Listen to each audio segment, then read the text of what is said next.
है दोस्तों, मैं आर के मौर्य आज आप लोगों को स्पष्ट प्रक्रम द्वारा सल्फ्यूरिक अम्ल का उत्पादन का फ्लो चार्ट यहाँ पर बना दिया। बस फ्लो चार्ट में ये बताएंगे कि ये कार्य कैसे करता है, ये कैसे नहीं करता है, ये क्रिया आप सबको यहाँ बताएंगे। अब उससे पहले हम ये फ्लो चार्ट बना दिए हैं, क्योंकि फ्लो चार्ट ऐसे बनाने में, वीडियो में बनाने में बहुत टाइम लगता है, इसलिए फ्लो चार्ट हम पहले से बनाए, आपको समझा देंगे बहुत अच्छे से। देखिए, सबसे पहले फ्लो चार्ट में आता है ये बर्नल। ये बर्नल होता है, इसको हम सल्फर बर्नल बोलते हैं। कौन सा बर्नल? सल्फर बर्नल बोलते हैं। इसमें मुख्य रूप से सल्फर रहता है और वायु रहता है।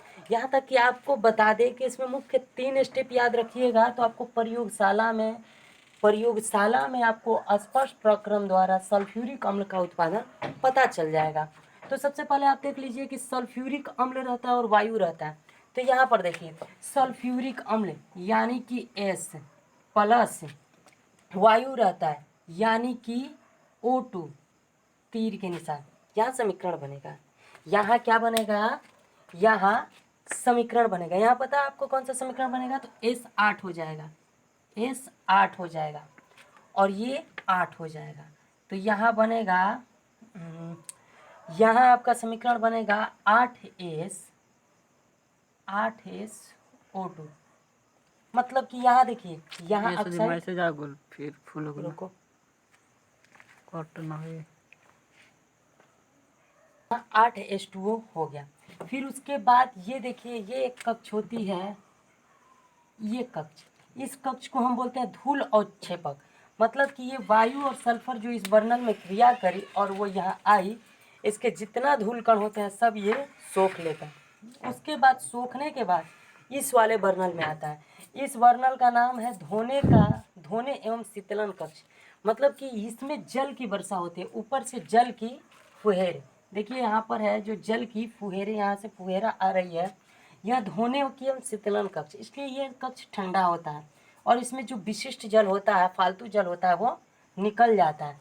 फिर इस कक्ष से जब SO2 ठंडा हो जाता है, SO2 जब ठंड हो जाता है तो वो इस नली द्वारा इसमें आती है।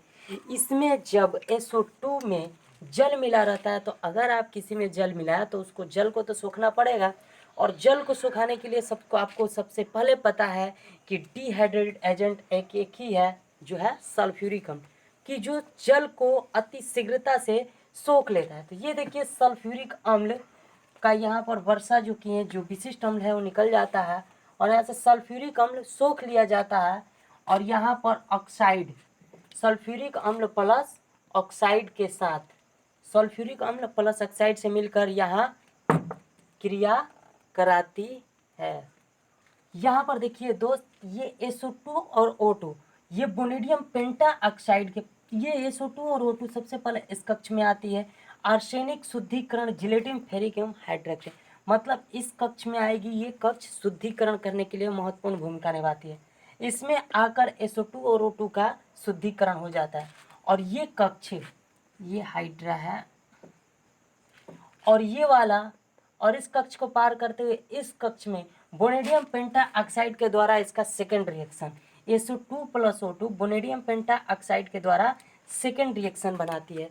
तो ये बनता है सल्फर ट्राईऑक्साइड या टेट्रा ऑक्साइड सल्फाइड बन जाएगा। सल्फर ट्राईऑक्साइड, सल्फर ट्राईऑक्साइड ये बन गई। और ये सल्फर ट्राईऑक्साइड इस अगेन में जाती है, तो इसमें सल्फ्यूरिक अम्ल, इसमें जो हमारा सल्फ्यूरिक अम्ल है H2SO4, यहाँ सल्फ्यूरिक अम्ल इसमें क्रिया कराती है। तो आप इसका थर्ड रिएक्शन, यहाँ आप इसका थर्ड रिएक्शन देख सकते हैं।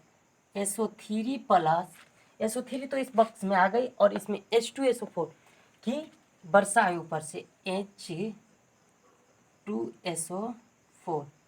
जब H2SO4 इसमें बनता है तो इसमें आपको पता है कि यहाँ ओलियम ये बन जाता है।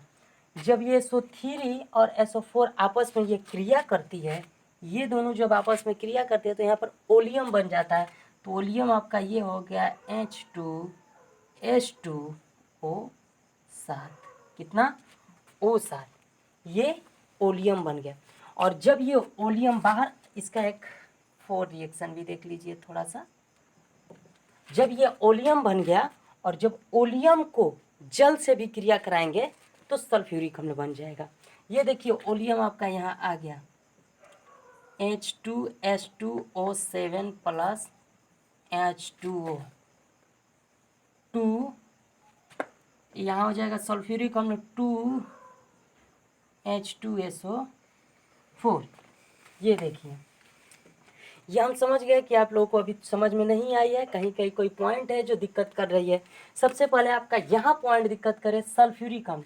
आपके मन में पहले क्वेश्चन उठ रहा होगा कि सल्फ्यूरिक अम्ल का तो हम उत्पाद ही कर रहे हैं और यहाँ पर सल्फ्यूरिक अम्ल ले भी रहे हैं, ये कैसे हो रही है? तो देखिए, ये जो जल सोखने की प्रक्रिया है, एक सल्फ्यूरिक अम्लीय ऐसा अम्ल है, एक सल्फ्यूरिक अम्ल है जो जल को 98% सोख लेता है।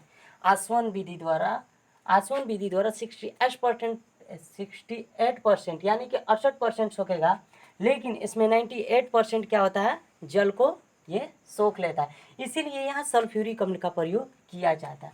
उसके बाद जब आर्सेनिक शुद्धिकरण प्लेटिनम फेरिक हाइड्रोक्साइड से होती है, तो इसमें बोनेडियम पेंटाऑक्साइड द्वारा होती है, तो आपको ये रिएक्शन है SO3 होता है। क्या होता है? SO3 बनता है। जब SO3 बन गया, अब फिर आपको यहाँ दिक्कत होगा कि आप फिर बना रहे हैं H2SO4 और H2SO4 यहाँ पर भी दे रहे हैं।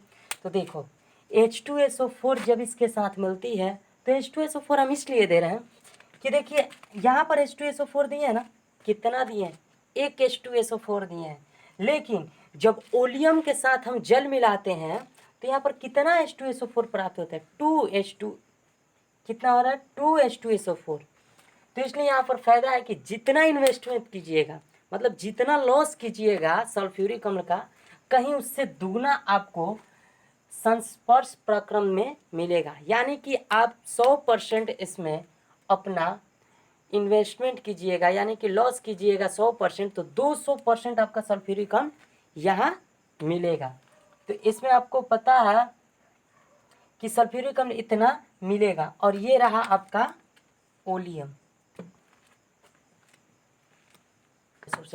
हम जानते हैं आपको थोड़ा सा प्रॉब्लम हो रही है, एक बार फिर से इसको हम रिवाइंड ले लेते हैं। देखिए ये जो वर्नल है, ये वर्नल को हम कहते हैं सल्फर वर्नल, क्योंकि इसमें सल्फर होती है और इस नली से वायु डालते हैं।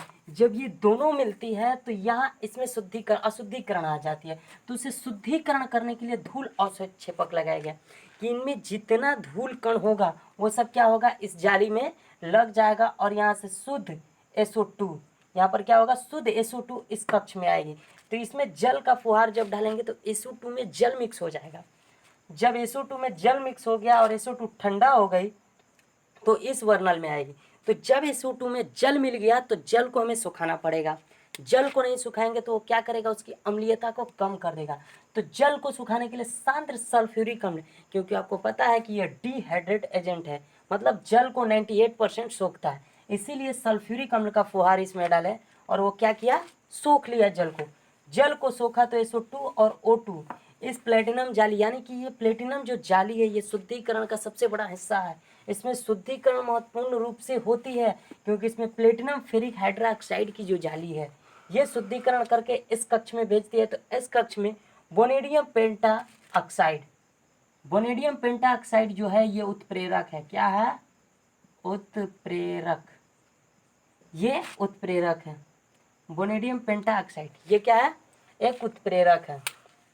बोनेडियम पेंटा ऑक्साइड उत्प्रेरक है और बोनेडियम पेंटा ऑक्साइड में SO2 और SO के साथ में जब अभिक्रिया करती है, ये जो थर्ड रिएक्शन है, SO2 और O2 बोनेडियम पेंटा ऑक्साइड के साथ क्रिया करते हैं तो SO3 बनाती है। क्या बनाती है? SO3। और यही SO3 जब अगले बर्नल में आती है तो अगले बर्नल में सांद्र सल्फ्यूरिक अम्ल की वर्षा की जाती है। तो आप पूछ लीजिएगा कि सर यहाँ पर सांद्र सल्फ्यूरिक अम्ल बना रहे हैं और उसी का चर्चा कर रहे हैं। आपको हम बताए हैं कि इसमें अगर आप 20% सल्फ्यूरिक अम्ल का इन्वेस्टमेंट करते हैं, यानी कि लॉस करते हैं, तो आपको 40% सल्फ्यूरिक अम्ल मिलेगा इस संस्पर्श प्रक्रम विधि में। तो इस विधि में देखिए यहाँ पर सल्फ्यूरिक अम्ल की वर्षा हुई और जस्ट ही सल्फ्यूरिक अम्ल SO3 मिलेगा, तो ये आपस में जब अभिक्रिया कराएगा तो ये ओलियम का निर्माण कर देता है। तो देखिए, तो यहाँ पर SO2 ये ओलियम का निर्माण करता है, SO3 plus H2SO, SO3 plus H2SO और ये अभिक्रिया करके क्या बना दिया, ओलियम बना दिया। क्या बना दिया, ओलियम बना दिया। और जब ओलियम को इस बर्नल से बाहर निकलते ही जल से विक्रिया कर दिया जाए तो क्या करता है, डबल सल्फ्यूरिक अम्ल में टूट जाता है। जैसे कि यहाँ एक इन्वेस्टमेंट किए थे तो ओलियम बना, और उस ओलियम को जल में घोलेंगे तो डबल बन जाएगा। आगे देख सकते हैं यहाँ पे थर्ड 4 रिएक्शन में ये समझाया है। ओलियम को जल से रिएक्शन कराया तो 2H2SO4 मिल गया। क्या मिल गया, 2H2SO4। इस तरह हमारा सल्फ्यूरिक अम्ल की क्रिया भी संपन्न हुई। आप हमारे इस वीडियो को कमेंट करें, लाइक करें, सब्सक्राइब करें, ताकि हम आप लोगों के लिए ऐसे ही लेटेस्ट वीडियो लेकर आते रहें। धन्यवाद।